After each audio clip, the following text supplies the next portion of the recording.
The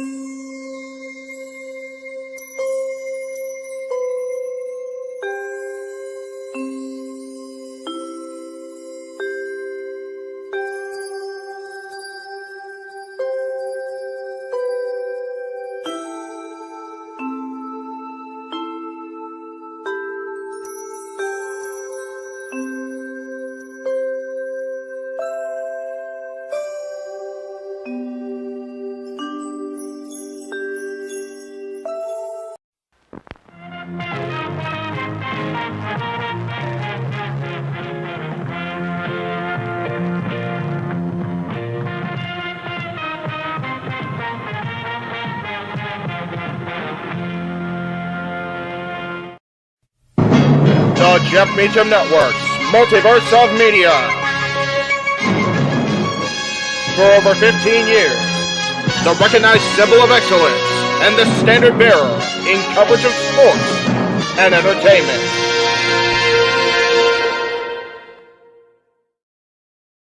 What is going on, everybody? Happy Monday afternoon. Yeah, it's afternoon no matter where we are in the United States because it's only 4 o'clock back east. Welcome to Meach's Musings. I know I'm super early today, so apologies in advance for the inconvenience for those of you that are inconvenienced by a early stream from good old JM. It is kind of what it is. As I stated on social media, circumstances far beyond my control have necessitated my early stream today. So indeed, Daniel, what's on my mind? What do we want to muse about? That is what we're going to do. This is, of course, the Shill Show. We're going to talk about what's coming up this week, as stated in the description below. But I do want to briefly talk about the shows I was on this weekend and kind of follow up on that. That's JJ got the memo, so good for that. Basically, this last weekend, and the Jeff Meacham you saw on open mic night, as well as the No DQ review, was motivated by irresponsibility in my personal life. Part of it my own. So I do take accountability for my end of it. I will, in an effort to avoid legal nonsense later. Dude, you are good. You are beyond good. I fully expected to be on at 4:30 after picking Dylan up from school and taking the bus back to the other side of town. Unfortunately, circumstances have become what they've become, but we will definitely run the new watch along trailer tomorrow during the either For Love Wrestling on the Costume Studios or From the Mind of the Renegade, also in the Costume Studios. So be looking out for that. We'll talk about both of those at the end of this stream. Yeah, there were just some decisions made this weekend, mainly Friday, during the course of SmackDown that just chapped my ass and led to a very annoyed, very problematic weekend for me, a very worrying weekend for me. Things appear to be settled for the moment, so I will pray that continues to be the case. But yeah, the NWO gear's on. Those in the know what that means. It's going to be one of those, we're back in wartime again. There's a promoter that's based, well, you can call him a promoter, I guess, and not a very good one, based out of Jacksonville, Florida, that thinks he's, back in a renewed Monday Night Wars era, which is not the case at all. It's not a war. It's barely a skirmish at this point. But I know what it is to live in wartime, and I have wartime experience. So yeah, it just kind of is what it is right now for the foreseeable future. But as my dad pointed out on the way over here to the studio today, I've got this to look forward to in a few weeks, which I'm so friggin' happy that I get to go back to Disneyland and see my favorite Disney show thing of all time return, hopefully to its original glory. We've got this coming up on Saturday, our coverage of Rebellion. We've got this coming up on Sunday, our coverage of Dynamite, and we got a whole bunch of stuff along the Jeff Meacham Network, Multiverse of Media. So I am stoked about everything coming up on our end. I did see the various news points today about Miss Ripley and her possibly easy for me to say, I'll get it out, vacating the Women's World Championship as early as tonight's Raw. God, I hope that it was not as a result of the ridiculously unnecessary, might I add, chair throw she took last week at the hands of Liv Morgan. I'm not blaming Liv, not blaming Rhea necessarily. It's one of those, you make the decisions in the moment and then you look back and go, probably not a good idea. So if the chair angle did lead to the injury, that's why they don't do chair shots to the head anymore, folks. Or, attempt them, because, there's talk about Rhea's wrist. Either way, if it was blocking the chair that hurt her wrist, if it was the way the chair, it sucks. So, and it's unfortunate that after a year of being champion, something as seemingly throwaway as that moment backstage has led to an injury. It's awful. Again, if it's true, you read the reports on, where the reports came from, right? Kind of like the reports that came out about NXT definitely being the third brand again. Was there a WWE letterhead on those? I didn't see that. So maybe I missed that particular WWE post. I don't know. But I believe it when I see corporate ledger, like I always say. Hopefully Rhea's injury is not too severe. Hopefully she'll be back. If she does indeed need to go away, hopefully she'll be back in short order. I hope. As much as I did, admittingly, criticize the lack of matches on, even on pay-per-view or pre-live event. There was one lot of those. So, hopefully Rhea comes back if she does have to go away. Well, Walter, yeah, and I understand that, but and the other side of that is that chair stuff with throwing a chair at somebody shouldn't happen in 2024. And it very well could have been the shoulder against the wall, which, somebody else knows about shoulder stuff a year later. So, it could be a number of things. Like, it really could. We'll just have to wait and see what happens on Monday Night Raw.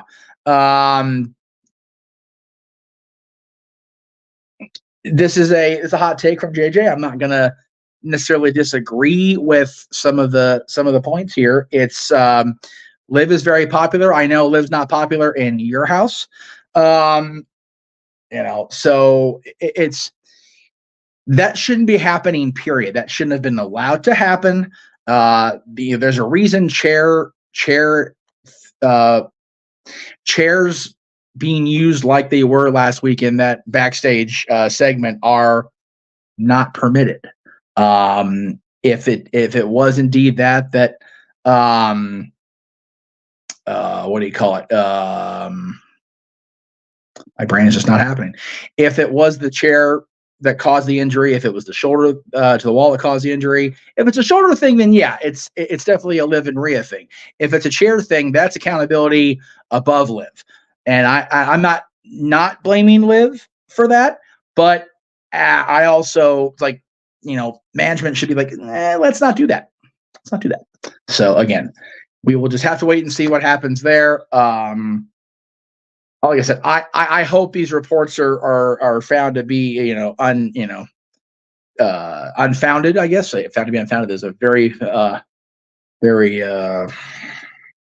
redundant terminology, but what are you gonna do? Anyway, we've got a lot of cool stuff coming up. Again, For Love Wrestling returned as it does every Monday. So I hope you guys got a chance to see that this morning. If you did not see it, make sure you tune in Monday through Thursday across the Costudian Studios, because that is where you will find For Love Wrestling exclusively. JJ reviews Raw, SmackDown, NXT, Dynamite for now, up until at least Double or Nothing. We'll see if they improve. And Impact is not being reviewed on that show, as far as I know. And if it is, you know what? I'm sorry, it is. It's just not on Fridays. But he is reviewing Impact as well, and NBA Power. So please give that a look. Each and every Monday through Thursday across the Casa D18 studios exclusively. Because JJ, he will sit there, God bless him, and take notes, even if the shows are what they are. He'll sit there and do his notes thing, and I'm ever impressed by his ability to sit there and meticulously do that on a regular basis. So to be fair, Liv wants to get revenge on Rhea for that, and that's within the context of the revenge tour. Like, it makes sense that Liv would, act like this. However, when a storyline driven message turns into a real life injury, that's where it gets a little silly, right? I mentioned that JJ will be on tomorrow. That is at noon Pacific, 3 p.m. Eastern, as he presents another entry from the Mind of the Renegade. Is AEW dead? Or at least, is it on its way to dying? Because my goodness, it's this last week, again, I said it on both Open Mic Night and on the No DQ review. My week last week is 4 pictures. The smile on Roman Reigns' face during the pinfall over Cody Rhodes, Cody handing the WWE Championship to his mother, and the looks on the faces of Tony Schiavone and Renee Paquette is just, it's awful. And, JJ makes a valid point. NWA Power, as much as when it's a better show than Dynamite, there's a problem. And it sure is speed. Yes, that is valid, man. If you have ever seen that documentary or read that book, I don't know if it became a book or not. I take that back. Forgive me. Or if you read the ridiculous, very one-sided, very, kindergarten-y written Death of WCW, man, AEW is just like on that track. Inside the Mind of the Renegade. I apologize. Very hard to read from here. I do apologize, JJ. I apologize. Again, my eyes are dog shit, and I'm having this on the phone because I wasn't supposed to be on the air at 1 o'clock. I'm sorry. Well, I hope they don't jump the gun. They'll really inspect the injury. They jumped the gun with Kennedy, and he wasn't as. Well, to be fair, Walter, with Ken Anderson and Mr. Kennedy, there was also other shit going on as far as him needing to be away anyway. So the injury was just kind of the injury was a scapegoat, right, Jack Gray? Anyway, I am assured, by the way, that in addition to Inside the Mind of the Renegade, tomorrow on the Cousin Studios, on both the Casa and the Jeff Meach Network, we will have Stat Boy Sports Bar, 7 o'clock Eastern, 4 Pacific. Mikey will be going live without me in the director's chair for probably the first half of the show, the first half hour, due to, again, circumstances far beyond my control. Kind of is what it is right now. Speaking of, the Greg Cherry Show will also be on tomorrow. Wednesday, rather. God, I am so just not having a good time with this promotion stuff. It's supposed to be the Shill Show, and I'm babbling over my damn self here. So forgive me, folks. The Greg Cherry Show will be on in its normal time slot, of course, 7 o'clock Eastern, 4 p.m. Pacific. Greg and Maddie will be on as they do. I never know about Maddie's status, only because I'm not there every week, but I am doing everything I can to make sure I'm there for at least the second half hour and whatever else comes after that of Wednesday's show. However, I will not be there, unfortunately, Thursday to defend my Luck of the Draw championship. Come back and defend it, I should say. Again, having to pick up the kiddo at school necessitates me being out of the house at the time that show is usually on the air. So I do apologize to Greg and the fans of Luck of the Draw. I kind of ha-ha'd on social about it, but if the We Still Gonna Die tour of watch-alongs isn't going to kill me, it's raising a 16-year-old. Raising a teenager is going to be the death of me. There is one way or the other. There's one option, I believe, at this point. However, Dads, Not Always on Wrestling, will be on Friday this week. Unless things have changed, we're still going to be on at 5 p.m. Eastern, 2 p.m. Pacific. And when I say use the term booking a Mega Mania, because we kind of talked about this briefly the other night, JJ and I are looking at the entirety of all 40 WrestleMania cards, including both nights the last few years. And we are choosing 10 matches per night. We're booking a 2-night event. So he and I are each separately picking 20 matches from the history of WrestleMania, not using a person more than once in the context of booking this card, and formulating a WrestleMania, a mega WrestleMania, the ultimate WrestleMania. I don't want to use ultimate because it invokes the Warrior, but yeah, that's what we're doing. So tune in for that. It's going to be an awesome, I think, episode of Dads. It's a cool concept, I feel. And I look forward to what JJ picks out. I know I've got mine picked out already. I'm kind of hashing out the final details, I suppose, if you want to put it that way.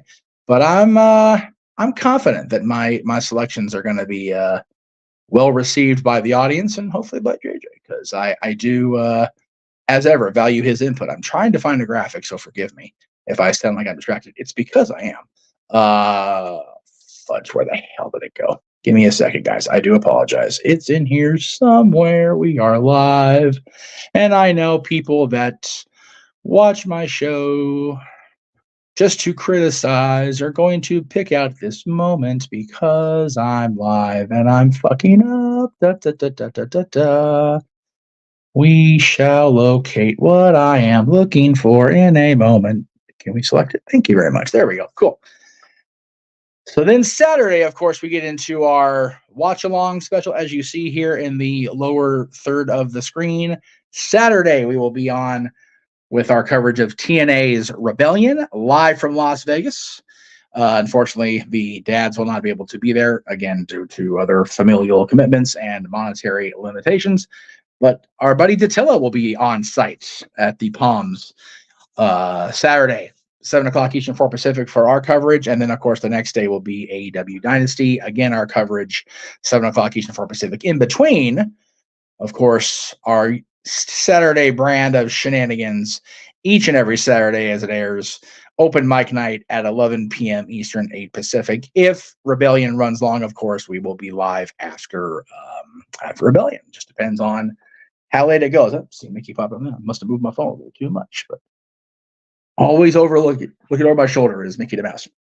And then, of course, next week, in addition to our usual streams of the week, we will be live with our coverage both next Tuesday and the following Tuesday of NXT Spring Breakin' at 8 Eastern, 5 Pacific.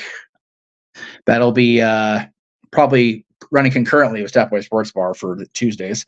And then next Saturday, the 27th, Match Game returns as part of our open mic game night series. So be on the lookout for all the things coming up here across the Jeff Meach Multiverse of Media.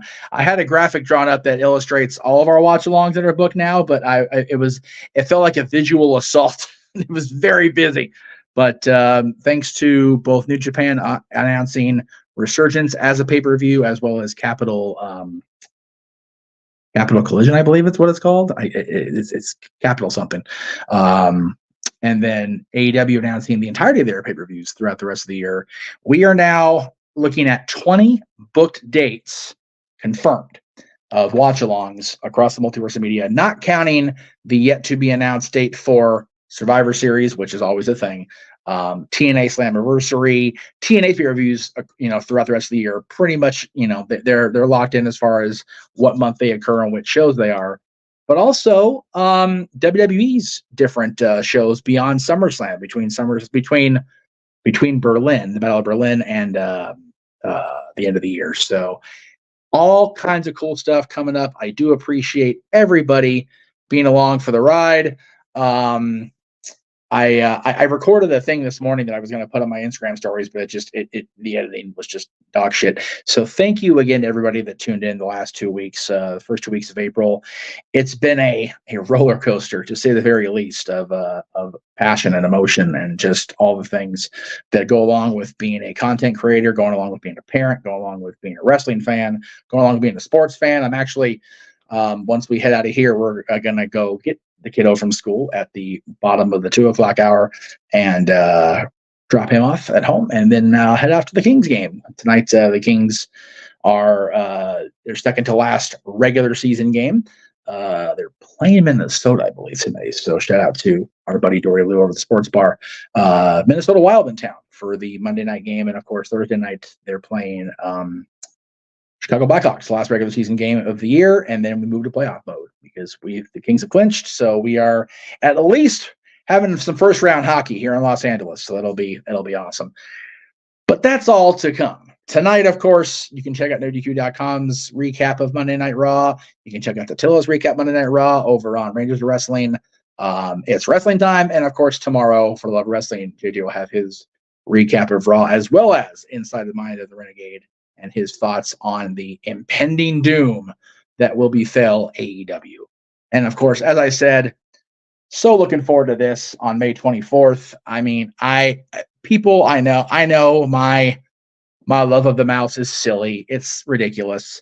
But if you're part of my Meach's Disney Fix group on Facebook, we'll be streaming this. Also, I'm back on the binge now that WrestleMania is over. So I started September 1992 this morning with the 20th edition of the Clash of the Champions, of course, celebrating 20 years of wrestling on the Turner Networks, TBS at that time specifically, with Macho Man, British Bulldog, and the Natural Disasters as the WWF champions, Ron Simmons, Bam Bam and Doc, Stunning Steve Austin, Ravishing Rick Rude as the WCW champions, and Masahiro Chono as the recently crowned in a tournament new NWA champions. So much